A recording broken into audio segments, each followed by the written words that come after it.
Welcome back to another video, guys. My last day as a paralegal is in 3 weeks, 3 to 4 weeks. I want to reflect on all of the times that I've had as a paralegal, my favorite parts of the job, least favorite. I'm going to be super real about this. So, I don't like to be negative, but when it does come to the negative aspects of the job, I do want to make sure that people who are considering the job know exactly what you're going to be encountering. Let's start with positive things because it's always good to start off on a positive note. One of my favorite parts of the job is the fact that there are multiple cases that you're working with, so you're never really going to get bored. There's always going to be something new, something to spice it up, an issue to come across. You're not just going to be clocking in, doing some number work, getting your stuff done and leaving. It's always going to be, you're going to be on the grind. It's very fast paced. People are wanting things. People have issues. You have to be able to problem solve. Number one skill you must have as a paralegal is problem solving skills. So that was probably my number one favorite thing about being a paralegal. Close and second would have to be the client contact that I had. It was very rewarding to be able to see the journey of a client come in initially very distraught, in a hard position. You're able to kind of take them under your wing, obviously not completely because you're not the attorney, but in a sense you are able to give them some type of hope and just spread positivity. You're the first set of eyes that they see. It's very satisfying when it comes full circle. The last day that you see the client, if you came to a settlement in the case, then you hand them their check, you say your goodbyes. You really get to know these clients from beginning to end. And if you're a people person, I'd say that this is 100% a really fun position to be in if you like talking to people. So I work in a workers' compensation firm. It's a little bit different than other types of law. So a lot of the clients that come into our office are at the lowest point of their lives. They don't know what to do. They're injured at their job. They really need help. They're financially unstable. So you're going to have a lot of patience because there are a lot of people that call and are crying. They want to kill themselves. They're completely at the worst point of their lives. That's not all clients. There are some clients that come in and are, more positive. They're very grateful for you. I remember this one client, she would always be like, thank you so much for the work that you do. I know that it's not just the attorney, it's all of his staff as well. So from the bottom of my heart, thank you. And that really meant a lot to me every time somebody would say things like that. Another thing that I loved about the job was the fact that it was very much me depending on myself. There wasn't a lot of team effort when it came to day-to-day things. If you're thinking about it as a big picture, then an office is a team and you have to work together. However, I personally don't like having to depend on other people in order to get my job done. And I found that as a paralegal, I didn't really have to rely on other people on the day-to-day basis. So that's another thing I really liked about the job. I'm also really obsessed with little things like stationery, keyboards, electronics, paper, reading. I love all that type of stuff. So honestly, this is right up my alley. I really think that the people make the place. So when you're interviewing, if you have the opportunity to go in person, really try to feel out what their office is like. Is it strict? Do you hear the attorneys yelling from the other end of the office? Do people look happy? That's a huge thing. I mean, expressions don't lie. Just look at the people. You have to really put yourself in the shoes of the workers that are already there and try to think, can you see yourself being one of them? Are you going to fit in?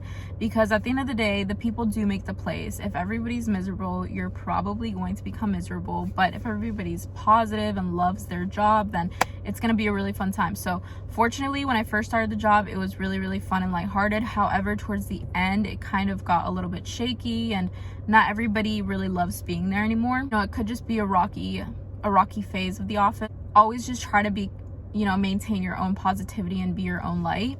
One of the hardest things that I encountered as being a paralegal is the fact that every case is so individually important and you should give 110% effort on every single case because these aren't just cases, these are people's lives.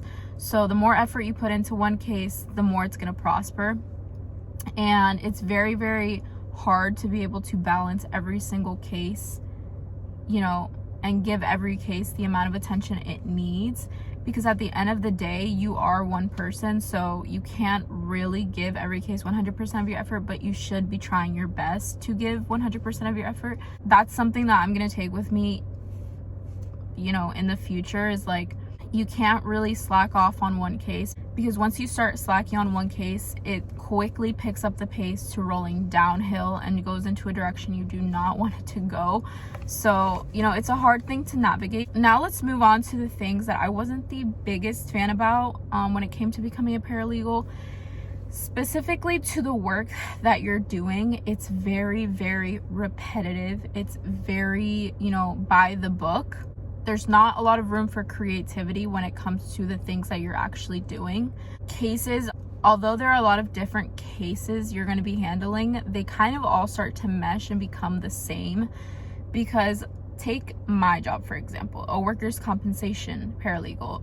If I'm strictly in the workers' compensation department, let's say there were different departments, I'm going to be strictly seeing cases about accidents at work. Typically, a lot of these accidents are kind of the same. A lot of them are back cases. A lot of them are like repetitive trauma hand cases if you're like working in an Amazon factory. A lot of them are, you know, broken legs or like really bad leg infections. My point is that I didn't really enjoy the fact that cases kind of meshed to become the same thing at some point. It's very sad to say also that it really desensitizes you to the fact that these are very real issues. People are in very real pain.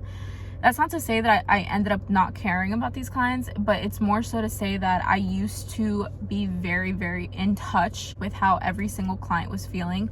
But at some point, I kind of felt that some people were exaggerating their injuries or were kind of just there for the money. And you have to believe the client. Number one is like always believe your client unless they give you a reason not to believe them. Another thing that I wasn't the hugest fan of when it came to being a paralegal was the fact that you don't really have a lot of creativity possibilities. You're not going to be over here creating your own arguments.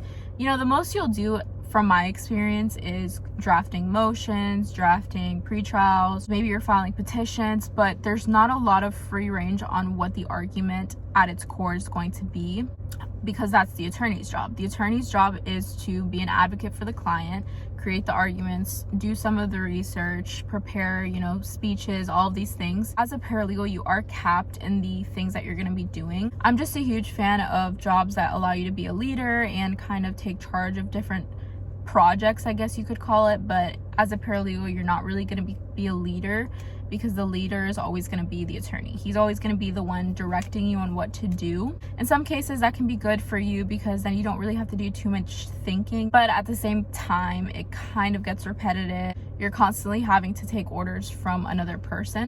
Overall, I really learned a lot from being a paralegal. Not so much about, you know, paralegal itself, but kind of the type of person I want to be and like the direction that I want to take my career. For one, I know the type of boss I want to be.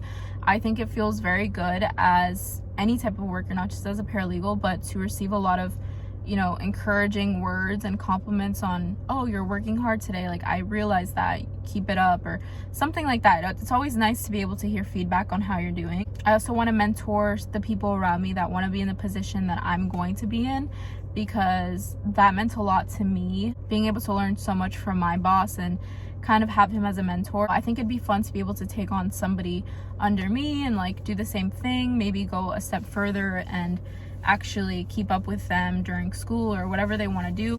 All in all, this is a huge chapter that I'm closing in my life, because being a paralegal really sucked up, you know, a lot of my personality, which is okay. You know, I enjoy doing it, but I feel like it kind of started taking over who I identified as. It's like, oh, I'm a paralegal, this is what I do. And I don't really want that to continue. Like, I don't want to continue having my career or whatever I'm doing at the time be my whole personality, or just, I don't want that to be something that comes up when I think about who I am. If anybody who's watching this is thinking about being a paralegal, keep in mind that this is just my key takeaways as I move on to my next step. If you watch my other videos, I really get down to the nitty-gritty of like what I truly enjoyed about being a paralegal and the different things that you encounter. If I could give some advice to people who are going to become paralegals, I would say just remember that it's just a job at the end of the day. So try not to create drama with coworkers or people on the other side of the phone. If the person you're talking to is having a bad day, just let them be. Just focus on what you have to do. Your job is only a chunk of your day. So after you leave work, if you have the opportunity to just set it aside and stop thinking about it, just do that. You know, enjoy your day, have fun where you're at work, do your best, but like also have fun in your regular life, because it's very easy to get home at 6 p.m, feel super tired, feel like all you want to do is just go to sleep, and then your whole life suddenly becomes your job, which I don't know if that's what you want to do, you know, go for it, but I know that that's not what I want to do, and I don't think that's what most people want to do. Try to say, okay, so I just sat down in front of a computer for 8-9 hours, I'm gonna go on a walk, or like I'm gonna go to the gym, or I'm gonna go spend some time with my cat or my dog or my kids. I'm very excited for the next step in my life. I will be making a video on what I'm gonna do. If you don't already know, I will be going to law school, and I plan on filming days of my life in law school and like little updates like that, because I think it's very important to document your journey, help other people out, kind of warn people about what to expect. So yeah, I also plan on making a video on how much it has costed me to actually get into law school. If you have time to prepare financially, I 100% suggest try to save up as much as you can, because there are a lot of hidden costs that nobody talks about unless you really dive deep in your research and you figure these things out. But if you figure them out along the way, it kind of ends up not working out in the best. But yeah, thank you guys so much for watching, and I will see you in the next one.